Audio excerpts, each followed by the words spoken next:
Un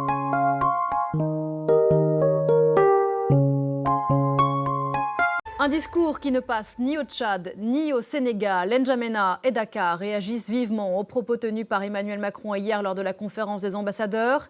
Le président français y a estimé, je cite, que des dirigeants africains avaient oublié de dire merci à la France pour son intervention dans la lutte contre le terrorisme au Sahel. Fin de citation. Le chef de la diplomatie tchadienne parle d'une attitude, je cite, méprisante à l'égard de l'Afrique et des Africains. Quant au Premier ministre sénégalais Ousmane Sonko, il écrit sur le réseau social X que la France, je cite, n'a ni la capacité ni la légitimité pour assurer à l'Afrique sa sécurité et sa souveraineté sur fond de retrait annoncé des troupes françaises de plusieurs pays d'Afrique. Bonjour Elimane Ndao, vous êtes à Dakar pour Parlons-en et Ousmane Sonko de rappeler, je cite toujours, que si les soldats africains ne s'étaient pas déployés lors de la Seconde Guerre mondiale pour défendre la France, celle-ci serait peut-être aujourd'hui encore allemande.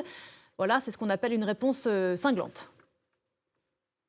Absolument, une réponse cinglante qui fait la une de beaucoup de journaux, de beaucoup de quotidiens sénégalais ce matin, qui reviennent sur ce tweet d'Ousmane Sonko. Réaction également sur les réseaux sociaux de Sénégalais et d'Africains.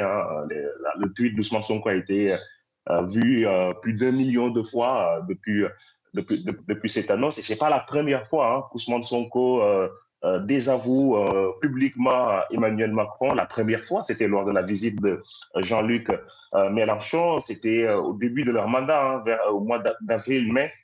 Jean-Luc Mélenchon qui animait une conférence à l'université Cheikh Anta Diop de Dakar avec Ousmane Sonko. Et Ousmane Sonko, à l'époque, en était déjà pris à Emmanuel Macron en affirmant qu'il avait un peu encouragé la répression des manifestations populaires au Sénégal, notamment durant l'année 2023. Et il y a quelques mois également, Ousmane Sonko avait désavoué Emmanuel Macron lorsqu'il avait reconnu 6 tirailleurs sénégalais comme morts pour la France, en disant que ce n'est plus à la France de compter seule cette histoire. C'est un changement de cap assuré dans les relations franco-sénégalaises. Le Sénégal qui continue de considérer la France comme un partenaire, mais un partenaire comme les autres, plus comme un partenaire privilégié.